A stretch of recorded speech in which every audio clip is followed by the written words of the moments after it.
The picturesque west coast hamlet of Darling is home to artists, writers and retired captains of industry. Darling nestles in the heart of the Swartland, with the old and the new living side by side in quiet harmony. Once a year, the quiet harmony is disturbed by the opening round of the ABSA Off-Road Championship. The Adenco 400 is an event that helps promote the Darling wine experience, with the area producing some of South Africa's finest wines. Wine tastings are a popular tourist attraction, with the Adenco 400 enjoying the status of a community project that also raises funds for local schools and other institutions.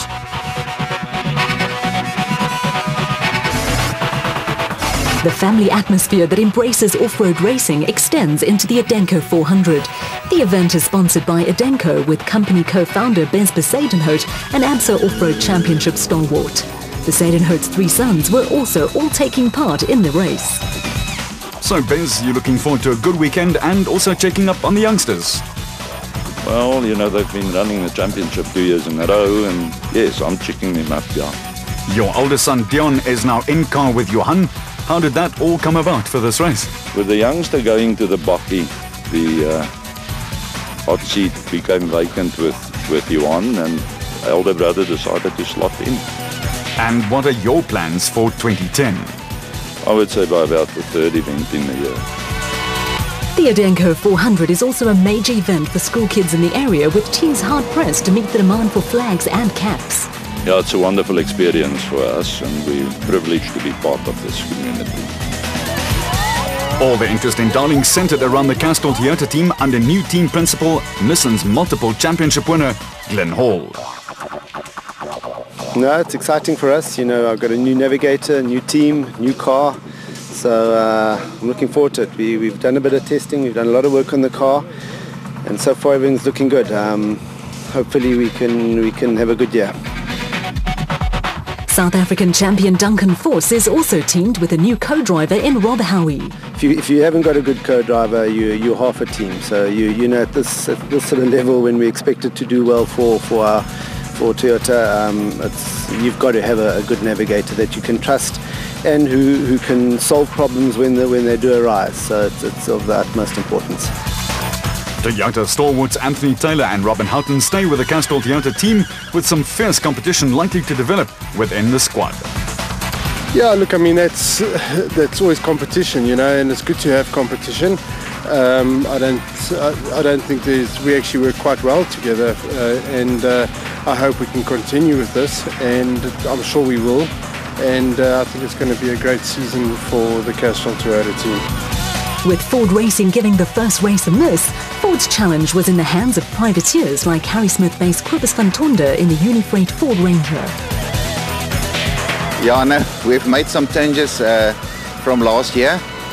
First, we've actually got complete new colors, and we've built a new car. Unfortunately for this race, we're racing the second car. The new car is not 100% tested yet, but it will definitely be ready for the next race. And then in the navigator seat, I've got Freddie. For this year, it's my son-in-law. Rian is moved to the side of the backup team, and that's more or less the changes that we've made. There was also a new look to the Regent Racing squad, with Mike Whitehouse and Matthew Carlson joining Terence Marsh and Bix Carolyn in Nissan Navaros. Yeah, look, it's going to be interesting because we've done a lot of work with Mike to close the gap. So, you know, last year I struggled with the initial to get used to the left-hand drive. We've managed to close that gap a lot with Mike, bearing in mind that I went through it. So, yeah, I'm both looking for. I'd like to finish within the top 5. There's no doubt about it. That's my aspirations, and you know, I think Mike, knowing him, he's going to be somewhere there as well. Terence, one of your fortes has indeed been consistency over all the seasons. Yeah, I think over the kind of 10 years we've been around, there's no doubt our record speaks for itself on the consistency, and yeah, without a doubt, finishing in first and foremost is the most important thing for us. I'd rather look back on an event and think I could have gone probably 2 or 3 minutes faster than been wrapped around a tree somewhere, wondering if I could have just slowed down for 2 minutes. New talent is important in any sport, with Christian de Plooy and Henk Janssen van Vieren starting to bare their teeth. Yeah, I think I'm there now. I'm comfortable in the car. I think me and Henk understand each other a bit better now. And yeah, we're looking forward to the season. What are your plans for the Adenco 400 2010? Looking for consistency rather than speed? This race I'm just looking for a finish. We've come a far way, so we're just looking for a finish, get a good result, and then the rest of the season we'll try and push a bit. The draw for the first 10 start positions for the Donaldson Prologue to determine race grid places is also a festive affair. Contrary to popular belief, number 1 on the road is not the preferred start position. It means sweeping the road for the cars behind, and Duncan Force looked suitably aggrieved when he drew the number 1 slot. The one place where number 1 is not really number 1. With a good starting position for the race proper imperative, the Donaldson Prologue is a race within a race. The top 10 seated production vehicle and special vehicle crews take turns at who goes first on prologues, with a 7.5-minute gap between the two categories. Cars set off at 2-minute intervals with a 90-kilometer route, providing crews with a taste of what to really expect during the race proper. On a sweltering day, the course took cars to the Kraalbos Dam area before heading towards Eiserfontein. Crews then tackled a section which backtracked towards Mariatsburg before heading back to Darling. The temperature was hovering around the upper 30s when the 10-seated production vehicle crews lined up for the start of the Donaldson Prologue. As Duncan Force and Rob Howie led them away, there was no doubt crews were in for a hot and dusty afternoon. For some of them, it would also be a long afternoon. Second car away was the RFS Visser Transport Toyota Hilux of Chris Visser and Jaapie Badenhorst, with Anthony Taylor and Robin Houghton setting off third on the road in the second Team Castrol Toyota Hilux.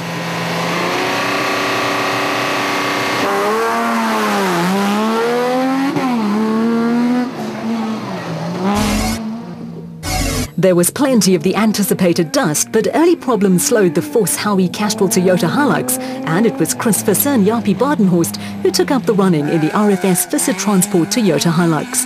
Visser and Badenhorst scorched home 40 seconds ahead of former South African champions Hannes Grobler and Henriette Tersteege in the second RFS Toyota Hilux. After 33 years of driving a variety of Nissan products, Grobler was having his first outing behind the wheel of a Toyota Hilux. When Nissan withdrew from off-road racing at the end of last year, Grobler was left without a drive. Friend and businessman Chris de Plooy stepped into the breach and offered Grobler a seat in the RFS Toyota Hilux with a new RFS BMW X3 in the pipeline for the still highly competitive Grobler. Hot on the heels of the RFS Toyota were Anthony Taylor and Robin Houghton, who finished only 4 seconds behind Grobler and Tersteege. The surprise package was the husband and wife team of Ramon and Mariette Besaidnout, who were 4th fastest first time out in the Red Star Raceway Toyota Hilux.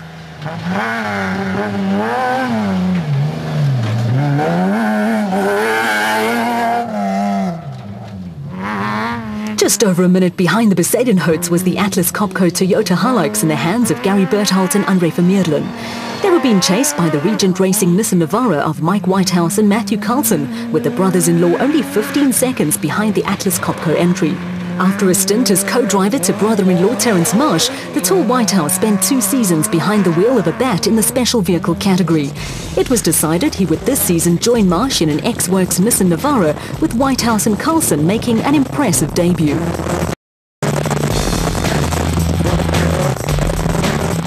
There was a great fight for 6th and 7th, with only 1 second separating Whitehouse and Carlson and the second RFS Toyota Hilux of Christian de Plooy and Henk Janssen van Vieren.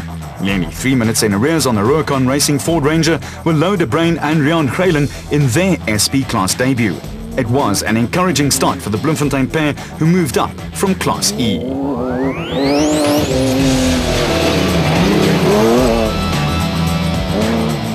Ninth fastest on the Donaldson Prologue went to the Regent Racing Nissan Navara of Terence Marsh and Bux Carolyn, who was back racing after a 2-year sabbatical. Carolyn is a former SA driver and co-driver champion, with the Regent Racing pair coming in ahead of Cobus van Tonder and son-in-law Freddie Krill, who rounded out the top 10 in the production vehicle category in the Unifreight Ford Ranger.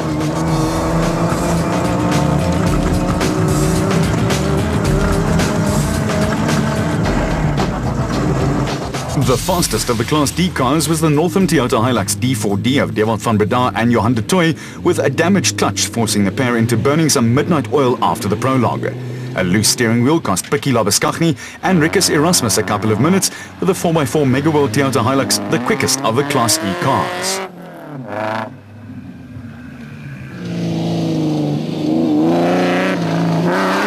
Van Breda de Toy and Labuschagne Erasmus combinations came in ahead of SP class entries in the hands of Peter Ruthven, Rudy Brits, George Barkhuizen, David van Wyk and the Vos Howie Team Castrol Toyota, which lost time via prop shaft problems.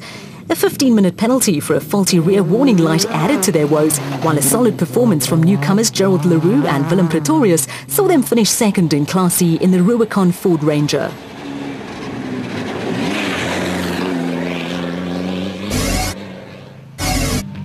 Back in the pits, technical crews were hard at work repairing prologue damage and getting their charges into shape for the race proper. None of that stopped the local kids from enjoying themselves, while Chris Visser reflected on a good afternoon at the office, or should that be in the office. Ja, ek moet sê in die begin was dit nou maak ons 'n paar foutjies en eers draai nie reg af nie en so, maar ek moet sê so 20-30 kg uit daar teen die koppe uit, so was nogal rof geweest. Baie harms en so toets nogal die suspensie kwaai, so ag en dan die diksand. Ja, so daar was 'n variasie van enigiets verstaan. So maar dit was baie lekker geweest. Ja, so baie geniet. Away from a works team environment, former champion Hannes Grobler was his usual smiling self. Actually, I'm very surprised with the package deal that the guys put together in the RFS team. Coming from a works team, I was very surprised with the car and the whole team and their professionalism, so it's actually nice to be part of them, and it went very well today. It looks like we are lying second, and it's a car that I haven't really tested and haven't driven for long, and any Steger is navigating for me. It's the first time that he's navigating for me, and it went very well. Over in the Castrol Toyota camp, Anthony Taylor was already setting targets for early in the race. Took a little bit of time to get back into the groove. We were going quite well, and then we got lost. I got lost 3 times, but on the whole, it wasn't too bad. I'm quite close to Hannes, so it's going to be quite a dogfight in the beginning. I think I'm certainly going to try and get him very early, hopefully within the first 1 or 2 kilometers, because I think that's where the dust is going to be the least. So we'll have to wait and see what happens tomorrow morning. But it's a long day. We've got about 400 k's ahead of us, so there's a lot to go for here.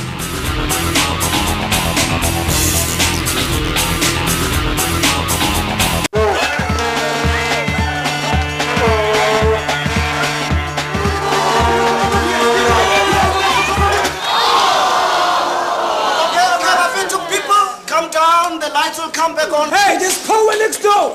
Let's go!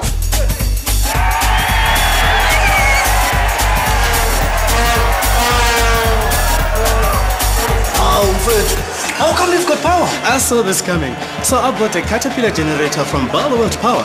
Come, let me show you. Caterpillar generators. Efficient, reliable, affordable. Always available, always on. Only from Barloworld Power. Thumping finish. Live the league. Live with the stars off. And it's in! Live every second. A roundup of the best moments from the world's greatest league. Get your half-hour Premier League fix every Thursday. The English Premier League World Show. World football lives on Supersport. Brought to you by Vodacom and Samsung Mobile.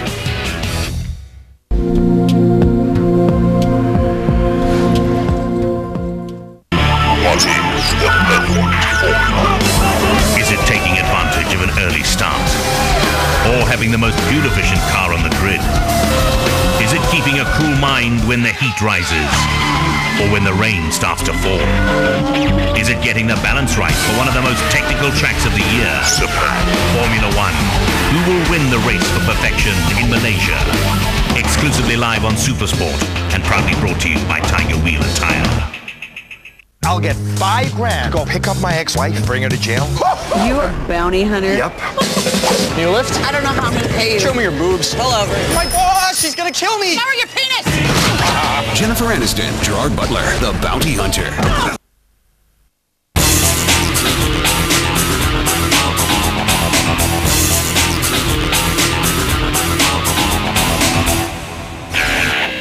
There was a quality field in the special vehicle category with some significant off-season changes to cars and personnel.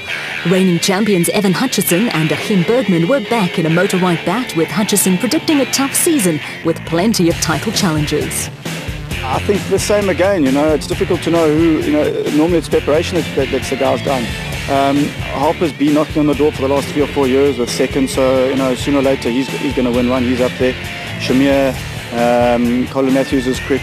There's a lot of people that can win races and do well. It's really difficult to tell at this stage of the game. A lot of guys have the pace to win races. It's who has the infrastructure and the ability to put enough races together to win the championship. Class P Drivers Champion Johan Besaidnout was looking for a hat-trick of titles, but was adopting a wait-and-see approach. Man, ons wil dit kalm begin vat hier in die begin van die jaar. En kyk hoe dit gaan. En het sal magic wees om dit drie keer in 'n ry te doen. Maar kom ons laat ons nou net die osse voor die wa span, laat ons eers kyk hoe gaan dit hier daar. Class B champion Derek Du Toit had a rookie co-driver in local businessman Andre Rearder. What happened is that at some stage last year, because Thew is the owner of Ormond Vineyards, he was very involved. He's always involved with the organization of the whole event. And he said it will be a good thing for a local team to participate. And he had the idea to enter a Darling car. And then because Greg decided to do a couple of changes with his racing career, he said that his car is available, so if we want to do a Darling car for this year, and here we are. With a production vehicle sweeping the road, Nick Harper was quite happy with number 1 on the road. I don't know, we're lucky this year that the Buckies are going to go first, so hopefully they'll sweep the course. So putting number 1 out the hat is not such a bad thing. At least we won't catch any dust. There's quite a big dust gap between the last Bucky and us. So I think it'll be a good thing. As with the production vehicle brigade, it was going to be a hot and dusty Donaldson prologue for the special vehicle runners. Former South African champion Shamir Variawa and Siegfried Rousseau were quick out the starting blocks in the team total porter. They were 33 seconds ahead of Herman and Wichard Silwald. In an ironic twist, the Silwalds were out for the first time in a car built by Variawa, with the SVR sporting a radical rear design.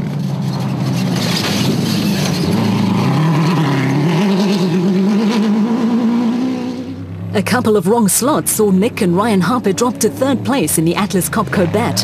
Despite their deviations from the course, the father and son combination were only 13 seconds behind the Silwald father and son pairing. Chasing after the Harpers were Colin Matthews and Alan Smith in the Century Racing bat. Reliability problems hampered Matthews and Smith in 2009, but they had the pace to regularly win races.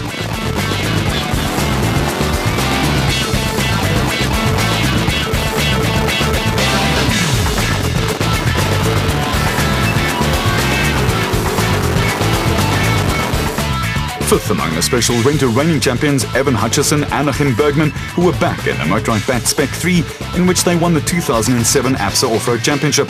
The pair lost time over the last 50 kilometers with a power steering problem.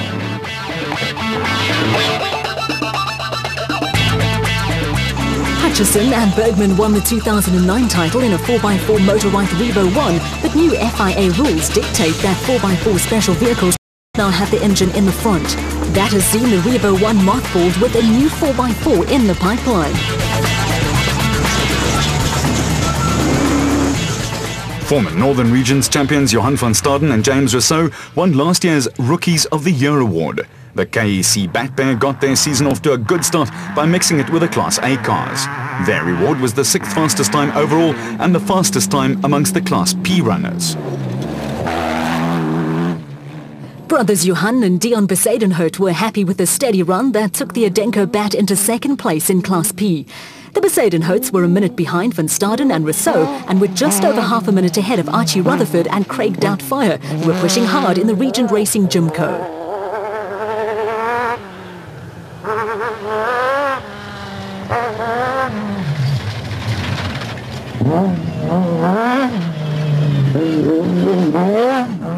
Class B honours went to the steady Derek Du Toit and Andre Rearder. Although Rearder went into the race with no previous off-road experience, he is a former offshore powerboat racer and is no stranger to the racing culture. Chasing after the Orange Tree Bat were Mark Corbett and Rudy Balzar in the Century Racing CR3. Like Hutchison and Bergman, the Century Racing pair were hit by the FIA's 4x4 ruling in 2010. During the off-season, the CR3 was converted to Class P specifications, with Corbett and Balzar hoping they would put an end to the reliability problems that plague the 4x4 car.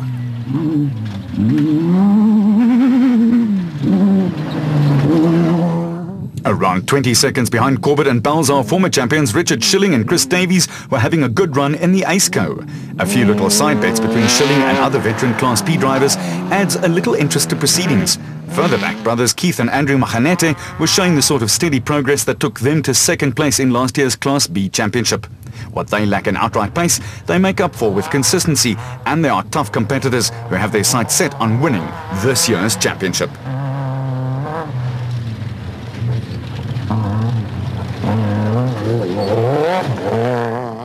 A minute or two behind the Machanetes were local crew Marius Nicholson and Rod Jeffrey, who were going well in a car that brought back memories of another era in off-road racing. An aging Sandmaster was being helped along by power from an Opel motor.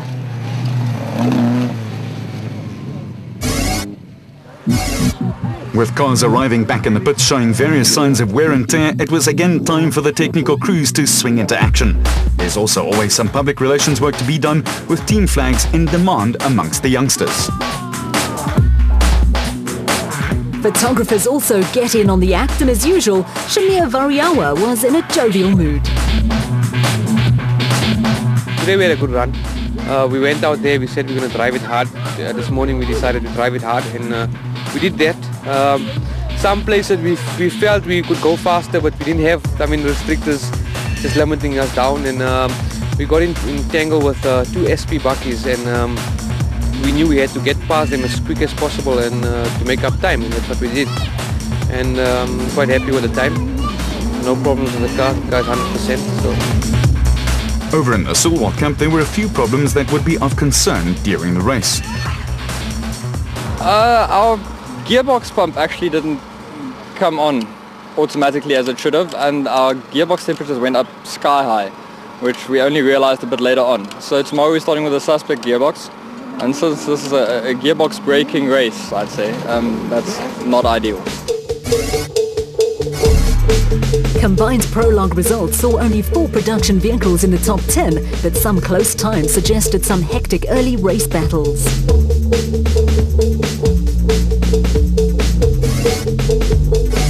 There was an early and chilly start to race day proceedings, with pre-race tensions starting to kick in. One person in a relaxed mood was former SA drivers and co-drivers champion Bucks Carolyn, who just cannot stay away from off-road racing. No, you can't. I say to guys, if you're a drug addict, you can go to a home, they'll fix you up. But when you've got petrol in your blood, it's the end of you. And so this is my comeback, and I thought it would be a good year to do it. Me and Shumi phoned me last night, wished me good luck, so I think we hoping for 4th place today. Carolyn, older brother Richard and other veteran drivers and co-drivers are from the old school of off-road racing. After a 2-year break from the sport, Carolyn has noticed major changes. Turned more professional. The last time I was in a car was in 2008. And it's just become so professional. The marking is excellent. The route schedule is unbelievable. You really got to be dumb to miss the calls. I missed 3 yesterday, so it's part of the thing, using the GPS, it makes it a lot safer, so it's unbelievably professional. One of the surprises of the Donaldson prologue was the performance of Ramon and Moret Besaidnout and the Red Star Raceway Toyota. Ja, wel, het is voor ons maar een groot surprise geweest. We hebben gedink het sal so goed afgaan, ja, maar die voorbereiding van die kar is, kan jy sien, die ouens regtig baie moeite en tyd aan spandeer, so en lyk my dit betaal. En die taktiek vir vandag? Ag, ons gaan maar basies net hou soos ons gister gehou het. Ek meen, ons het 'n passie gevat gister en ons het niks, ons nie oor ons vermoë of oor my vermoë probeer ry of so iets en so. Ons gaan maar hou soos dit, soos ons gister gegaan het. The Adenco 400 was run over 2 loops of around 150 kilometers, with the start finish and the designated service point all situated at the Darling Club. A big crowd was on hand on a chilly morning to watch the start, with ABSA Off-Road Championship races these days run on real time. This means the old method of cars leaving at 2-minute intervals has been scrapped, and competitors now start according to their Donaldson prologue times.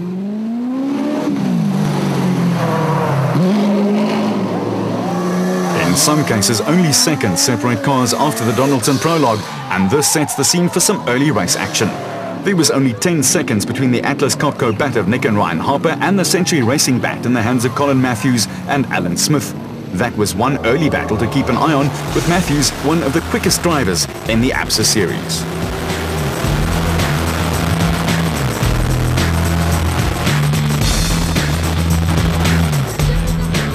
With only 4 seconds between Hannes Grobler and Henny ter Steege in the RFS Toyota Hilux and the Team Castrol Toyota Hilux of Anthony Taylor and Robin Houghton, that was another early battle to watch. Grobler is one of the most experienced campaigners around, and right behind the two Toyotas, reigning special vehicle champions Evan Hutchinson and Achim Bergman would be looking to make early progress in the motorbike bat.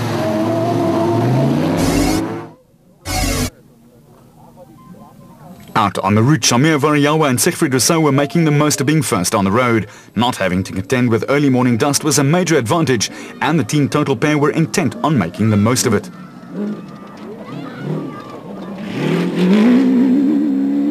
Charging along behind Variawa and Rousseau were Herman and Vichard Silvat, who still had a few reliability worries where the new SVR was concerned.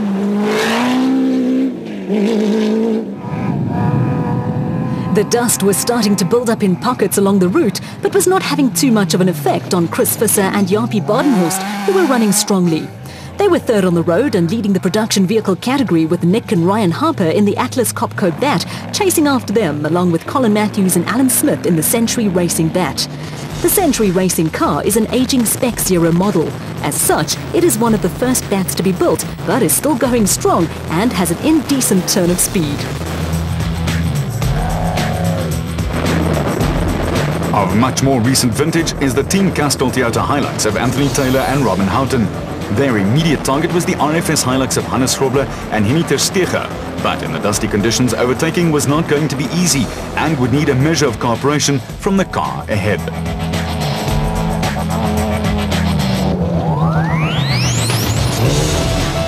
Steaming along behind Taylor and Houghton were special vehicle champions Evan Hutchinson and Achim Bergman in the motorbike bat.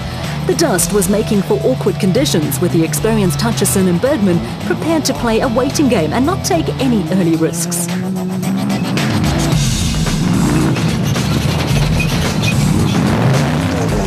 Anthony Taylor and Robin Houghton finally picked up a place when Grobler and ter Steege kindly moved over to allow the Team Castrol Toyota to go steaming past. Further back in the field, former quad racer Jimmy Zahos and Stephen Kutsia were running strongly in the Cobalt Racing Porter and had picked up a couple of places. Among their victims were Ramon and Marek Besadenhout in the Red Star Raceway Toyota Hilux, while Johan and Dion Besadenhout had moved to the front of a Class P in the Adenco bat.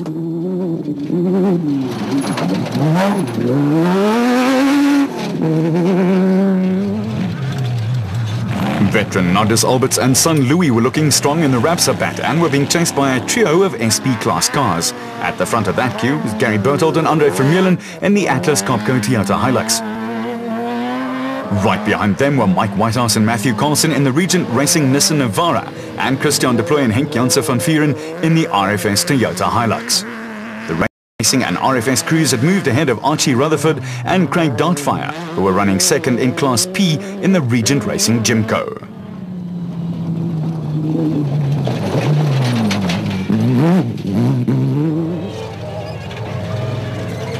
There were a couple of good midfield battles starting to develop. The ever-improving Bula Boters and Johan Pretorius were fending off Lode Brain and Rian Greiling, who were relishing their first SP-class outing in the Rubicon Ford Ranger.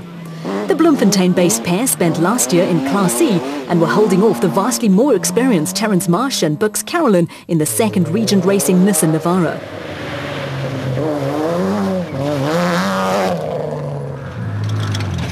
An early puncture was a setback for Class P prologue winners Johan van Staden and James Rousseau in the KEC bat. The flat cost them 11 places, and they were having to play the catch-up game with Kobus van Tonde and Freddie Kriel in hot pursuit in the Unifreight Ford Ranger.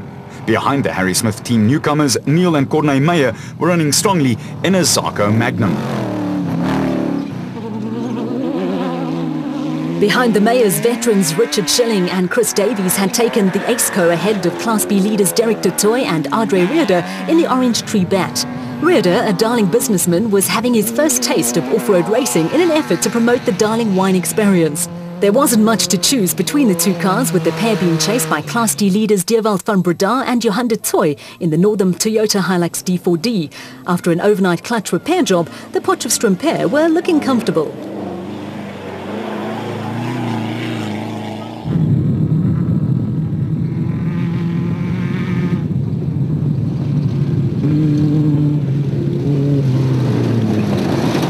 Brothers Keith and Andrew Maganete were also making good progress in their Zarko. They were lying second to De Toy and Rearder in Class B and had their sights set on a solid finish in the points. Closing in on the Maganetes were Class E leaders Pikkie Lambeskaghni and Rikus Erasmus in the 4x4 Mega World Toyota Hilux. The Class E car was running ahead of Peter Ruthven and Rudy Brits in the Rurikon Toyota Hilux. And behind them, SA champion Duncan Foss and Rob Howie were trying to make up ground after a disastrous prologue. Prop shaft problems and a 15-minute penalty for a faulty rear warning light left the Team Castrol Toyota pair with a mountain to climb, and further tribulations for them were not far off.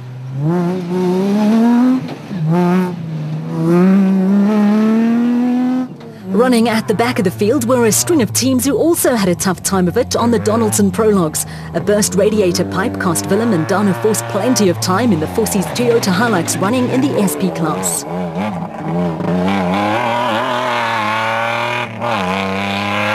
Radiator problems also hit Nahim Mosaji and Rayan Bodhanya and the Maxis Jimco, which unfortunately lost all water, but luckily it was close to a small stream.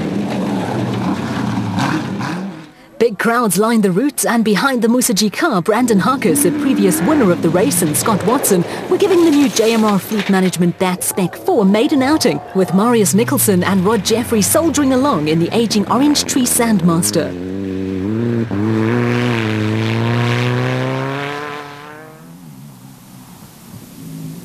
Newcomers Gerald Leroux and Willem Pretorius were feeling their way in the Rurikon Ford Ranger, running in Class E, and they were just ahead of Rurikon teammates David and Gary White, who dropped out of the prologue with electrical problems.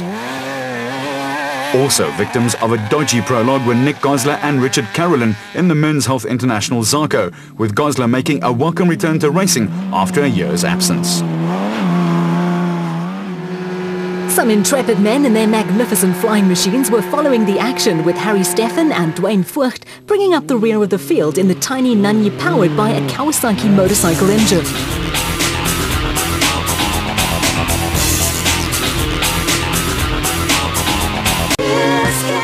Now you can put all your savings in one basket. Anti-Stacks Active Leg Value Pack, 60 film-coated tablets, $182.95. LP299V for the treatment of IBS, 60 capsules, $189.95. Kelsey Vita Value Pack, 30 effervescent tablets, $59.25. Plus, more coupons to help you save. Only at Discam. Pharmacists who care. This challenge is great. Sometimes I'll be alone. Most times I'll wish I was. Time gnaws at my heels. Nature bites my face.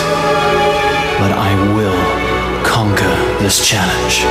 The Paris-Roubaix, exclusive to Supersport, your world of champions. Proudly brought to you by MTN.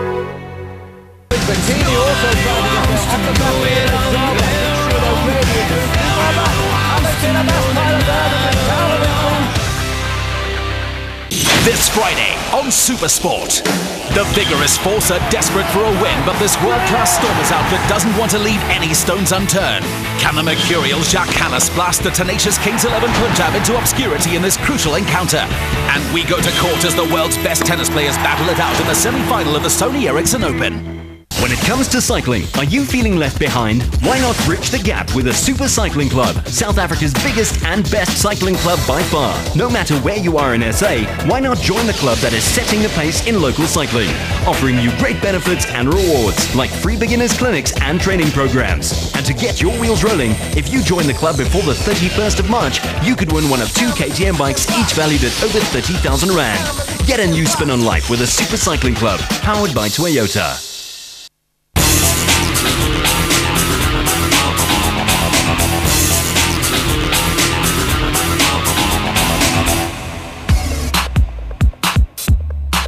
The Adenco 400 in Darling continues, and in contrast to the previous day, the morning was still a little chilly with plenty of cloud cover.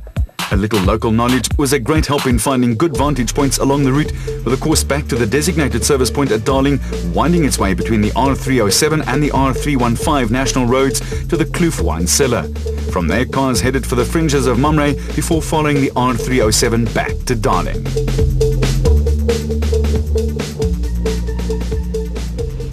The team total pair of Shamir Variawa and Siegfried Rousseau were still running at the front of the field, with the Porter going well despite a couple of encounters with farm gates. Still chasing after the former SA champion and Rousseau were Herman and Vichard Silwald, with the new SVR sounding as though all was well. The Silwards were still being followed by production vehicle leaders Chris Visser and Jaapie Badenhorst, but behind them there were changes.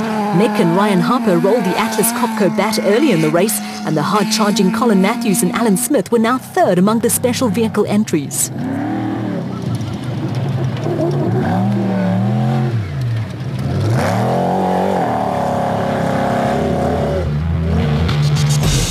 Just a little further back in the field, Hannes Grobler and Henny ter Steege in the RFS Toyota Hilux politely moved over as Jimmy Zahos and Stefan Kutser went zooming past. Zahos is a real flyer, with the Cobalt Racing pair picking up 5 places to make them the big movers in the race so far. The Zahos Kutser car and Grobler and ter Steege were soon to pick up another place. The Team Castrol Toyota Hilux of Anthony Taylor and Robin Houghton was stranded on the side of the road with suspension failure, with the second factory Hilux of Duncan Voss and Robbie Howie suffering a similar fate. The demise of the Taylor-Houghton entry lifted Hannes Grobler and Henny ter Steege into second place overall in the production vehicle category. Although veteran campaigners, it was the first time Grobler and ter Steege had raced as a team, and they were under a little pressure from Ramon and Barrett Besaidnout, who were having a great run in the Red Star Raceway Toyota Hilux. It was the couple's first outing in the ex-Micron XL Hilux, and they were doing a sterling job. Reigning SA champions Evan Hutchison and Achim Bergman lost time when they stopped to help the Harpers, who had rolled. The motorbike bat was a solid fourth in the special vehicle category, and while pockets of dust along the route made overtaking difficult, Gary Bertholdt and Andre Vermeulen were going well in the Atlas Copco Toyota Hilux and had picked up a couple of places. Bertholdt and Vermeulen had moved ahead of Nardus and Louis Alberts and the Mercedenhout brothers, who were running strongly at the front of Class P in the Adenco bat. Mike Whitehouse and Matthew Carlson were also running strongly in the Regent Racing Nissan Navara, with Nick and Ryan Harper a forlorn sight as they vainly tried to get the Atlas Copco bat mobile again.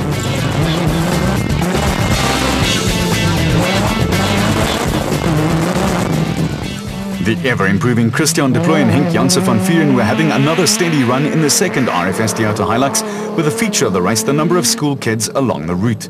They were enjoying themselves thoroughly, and so were Archie Rutherford and Craig Doubtfire, who was second in Class P in the Regent Racing Jimco.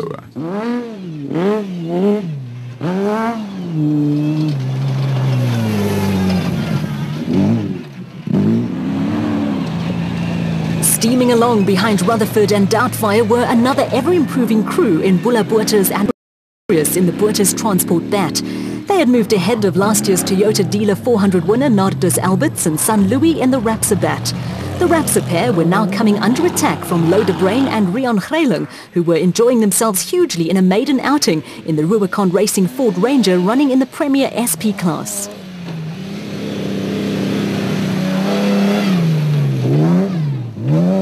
Off-road racing offers plenty of opportunities for amateur photographers, with good pictures to be had from duels like that between Mark Corbett and Rudy Balzar and Johan van Staden with James Rousseau. The Century Racing CR3 was being closed down by the KEC bat, with van Staden and Rousseau fighting back after an early puncture cost them half a dozen places. They were being chased by newcomers Neil and Corneille Meyer and the Unifreight Ford Ranger of Kobus van Tonde and son-in-law Freddie Krill.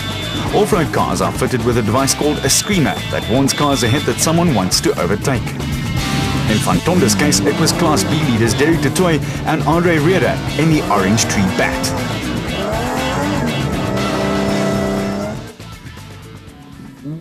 Cape-based Derek du Toit is the reigning Class B Drivers' Champion, and he and Reeder were bombing along with no problems, but the same could not be said for Van Tonder and Kriel.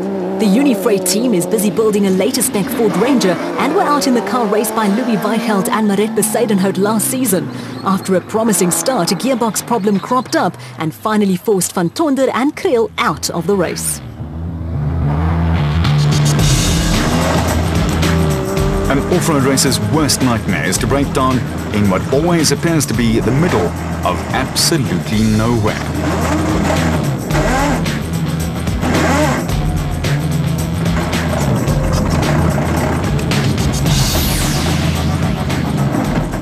Event sponsor Benz Besadenhout was a spectator at one of the many viewing points along the route, with MSA Off-Road Car Racing Commission President Richard Schilling and Chris Davies making steady progress in the Ace-Co. They were being chased by Naheem Musaji and Rehan Bodania, who started at the back of the field in the Maxis Junco. Behind them, Peter Ruthven and Rudy Brits were putting together a solid performance in the Rubicon Racing Toyota Hilux, with the pair having handed over last year's Ford Ranger to Loda Brain and Rian Grelen.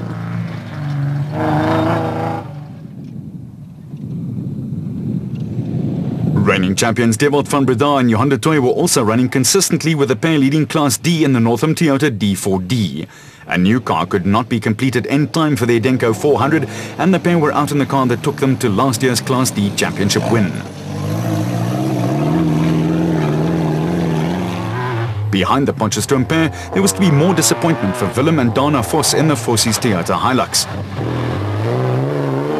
Another retirement was looming up ahead, while the spectacular Brandon Harkis and top amateur golfer Scott Watson were having an adventurous weekend in the JMR Fleet Management Bat.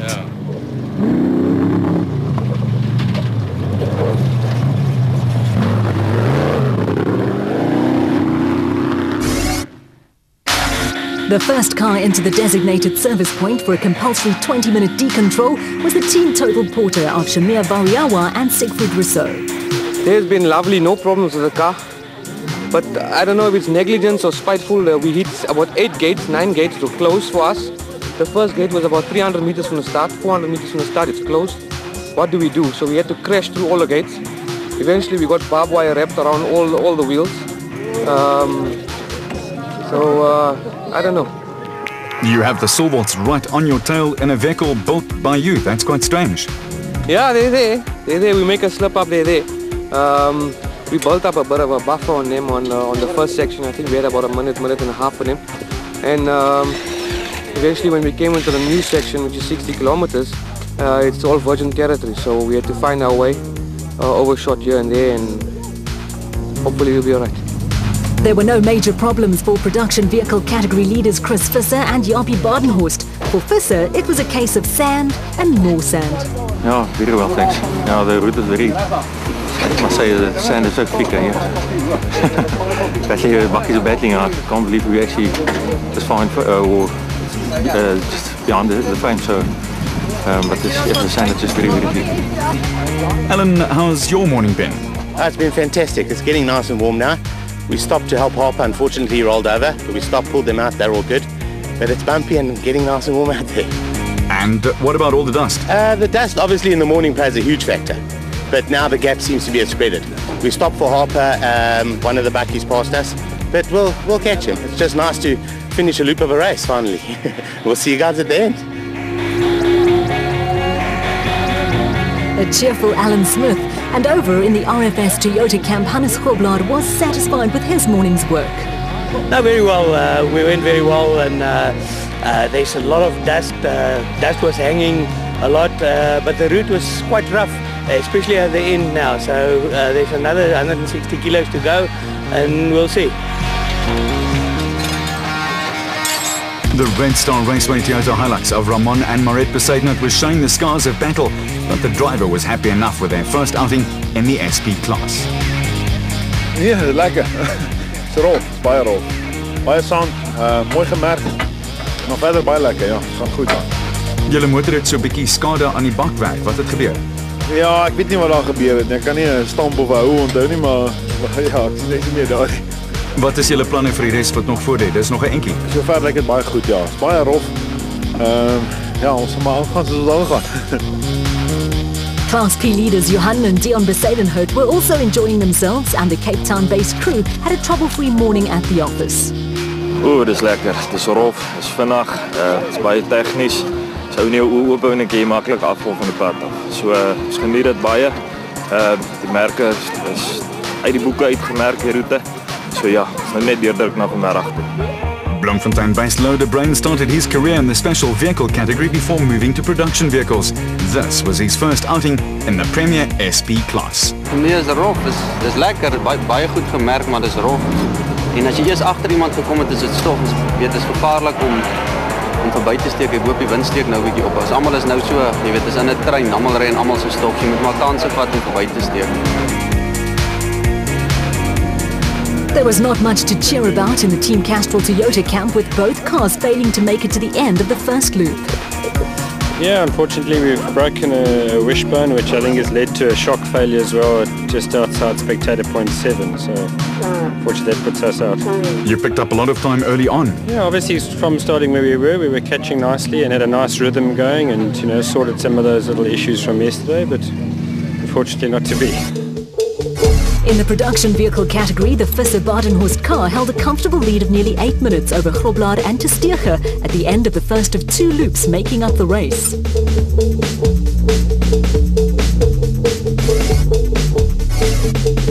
But it was a lot closer in the special vehicle category, with only 30 seconds separating Shamir Variawa and Siegfried Rousseau and the Silwarts in the new SVR.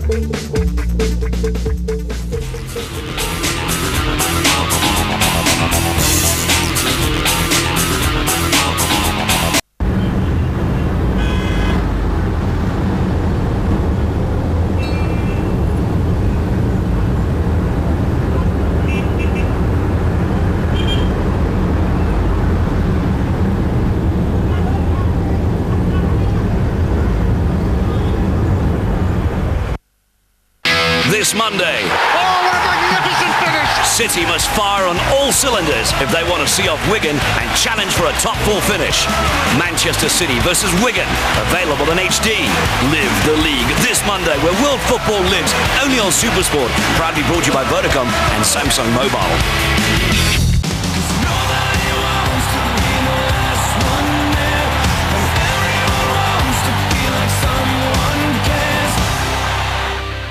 This weekend on Supersport. On Saturday, the Bulls are stampeding their way towards another Vodacom Super 14 final, but the talented Blues will not be easy to overcome. England's Premiership title is in a balance when the Red Devils host the Blues. Will the theatre be one of dreams or sorrows? And Cambridge need to pull their weight to avoid arch rivals Oxford from completing a hat-trick of victories in the world's most famous boat race. Then, on Sunday, it's a season laden with legends, comeback kids and trailblazers. But who will have the perfect formula in Malaysia? No towels will be thrown in when the country's big hitters clash in a crucial Telkom knockout semi-final. And the world's best tennis players serve up a mouth-watering final in the Sony Ericsson Open. It's another full menu of weekend entertainment, only on Supersport. It's time for the Golfers Club Crazy March Madness Sale, where we've got the best deals on the world's top golf brands. Deals like tailor-made turbo irons for $3,999, plus get a free Corsa stand bag, or Callaway Diablo golf balls at an insane $9.99 each. And Nike Slingshot cart bags, only $8.99. Sale on 20 to 28 March, nationwide. The Golfers Club, for your best game yet.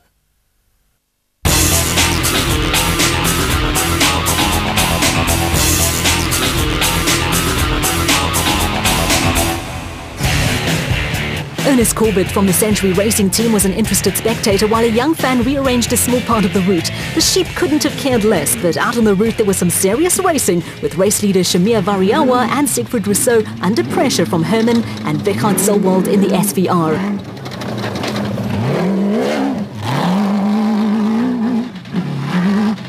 The Silwards were worried about gearbox problems and overheating, but were still pushing as hard as possible in a car built by Variawa Racing.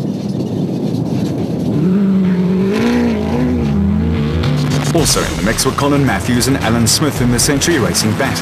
Matthews is one of the fastest drivers around, but reliability problems have in the past been a major drawback for the team. At this stage of proceedings, all was well with the Century Racing pair.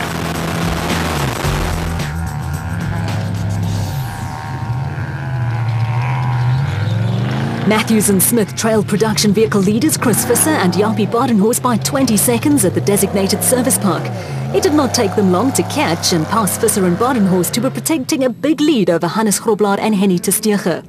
Looming up behind the RFS Visser Transport Toyota Hilux were Jimmy Zahos and Stephen Kutsia, who were the special vehicle surprise package in the Cobalt Racing Porter. From 11th on the road at the start, Zahos and Kutsia were now 5th and 4th in the special vehicle category. The Hannes Grobler Henny Testege Toyota was also showing a few battle scars, with the pair followed by reigning SA Special Vehicle champions Evan Hutchison and Achim Bergman.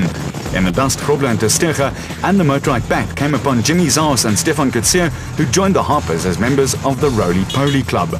Driver and co-driver were shaken but unhurt.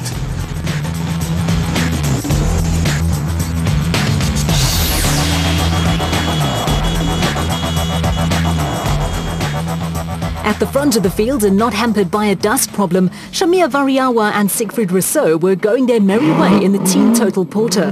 The challenge from Herman and Wichard Silwald ended with an off-road excursion that dropped them way down the pecking order, and it was Colin Matthews and Alan Smith who were now charging as hard as they could after the leaders. Production vehicle leaders Chris Visser and Jaapie Badenhorst were also not hanging about and were keeping Evan Hutchison and Achim Bergman at bay. It looked as though the motorized pair had settled for a safe third in the special vehicle category and weren't taking any risks in the dust. Behind the motorized car, the Atlas Copco Toyota Hilux of Gary Berthold and Andre Vermeulen had quietly chipped away at the opposition and almost unnoticed had slipped into second place among the production vehicles. Berthold and Vermeulen had upped their pace on the second loop and were now running ahead of Hannes Grobler and Henny Testege in the RFS Toyota Hilux. Grobler and Testege were still in the process of establishing a happy medium in the car. All drivers have their preferences when it comes to the manner in which co-drivers call out route instructions, and it takes time for in-car relationships to gel. Grobler and Testege were going along steadily, but were coming under a little pressure from a hard-charging Ramon and Maret Besaidnout in the Red Star Raceway Toyota Hilux.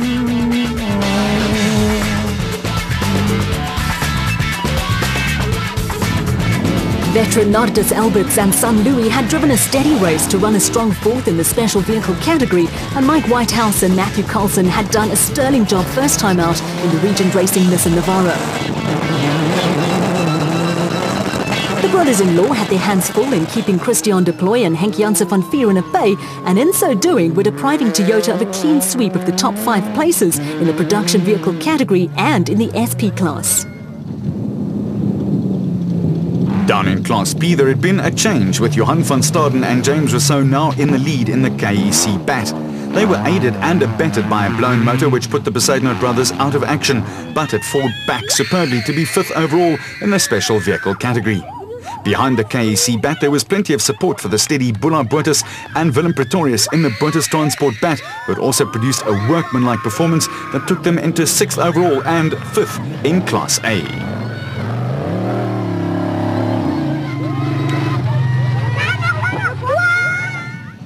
Bloemfontein crew Loder Brain and Rian Greiling were delighted with their showing first time out in the Rubicon Ford Ranger, and signs are that the SP class is going to become more and more competitive as the season wears on.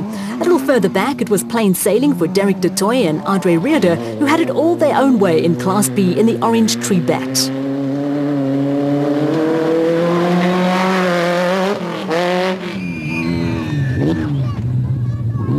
There was also a clean run for veteran former champions Richard Schilling and Chris Davies, who had taken over second place in Class P in the ACECO. A hard-charging Naheem Mwasaji and Rayan Borhanya were the meat in a Class P sandwich, with Schilling and Davies moving ahead of the Regent Racing Jimco of Archie Rutherford and Craig Dartfire, with the pair plagued by a recalcitrant alternator and brake problems.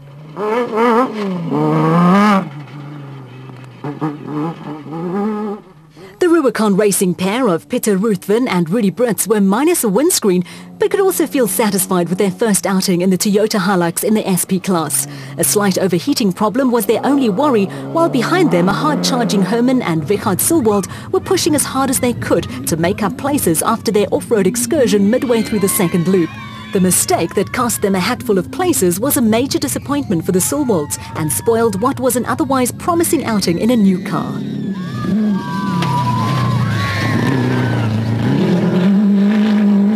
Another steady performance took reigning champions Dewald from Medar and Johan de Tooy to the Class D win in the Northam Toyota Hilux D4D.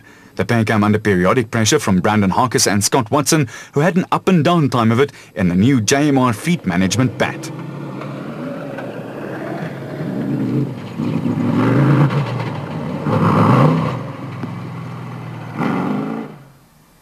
Behind Harkis and Watson, a pair of debutants in Gerald Leroux and Willem Pretorius picked up a Class E win first time out in the Rubicon Ford Ranger after early class leaders Pikkie Labuskaghni and Rikus Erasmus had dropped out on the first loop. Bringing up the rear, a dogged performance by locals Marius Nicholson and Rod Jeffrey in the long-in-the-tooth Opel Sandmaster saw them classified as the last of the official finishers.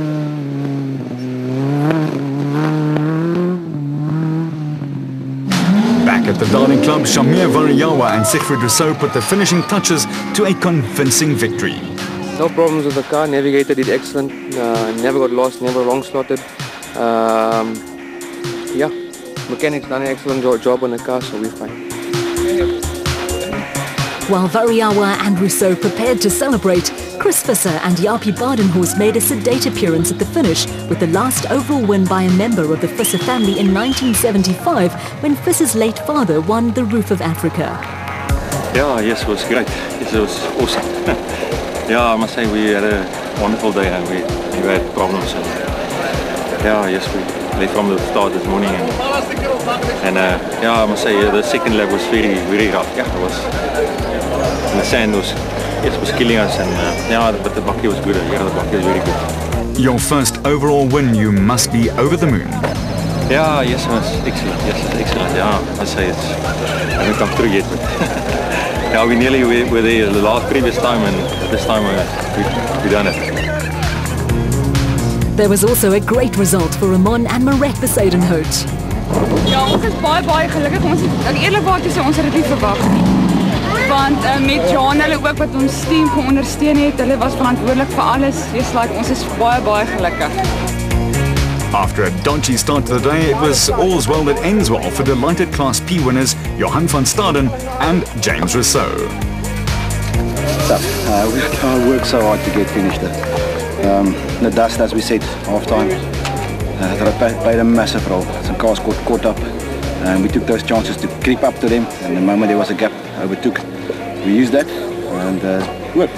Brought us back home safely. There was also a happy ending for Class B winners Derek de Tooy and rookie co-driver Adre Reeder in the Orange Tree Bat.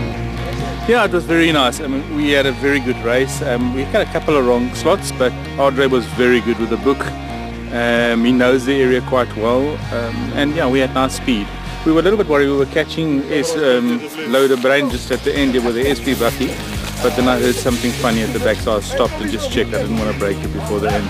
And finally, a great moment for Gerald Leroux and Willem Pretorius with a Class E win, first time out.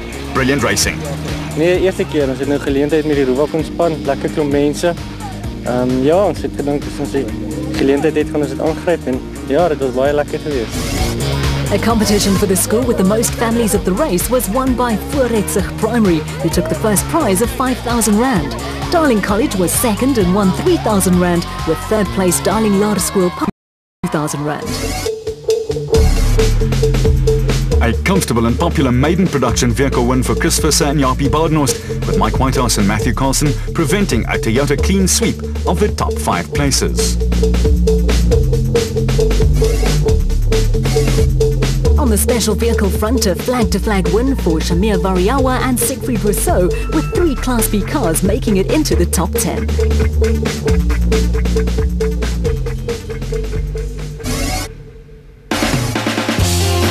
The next round of the ABSA Off-Road Championship is the Toyota Dealer 400 in Leidenburg on April the 16th and 17th. Catch all the action and drama in the production and special vehicle categories right here on Supersport.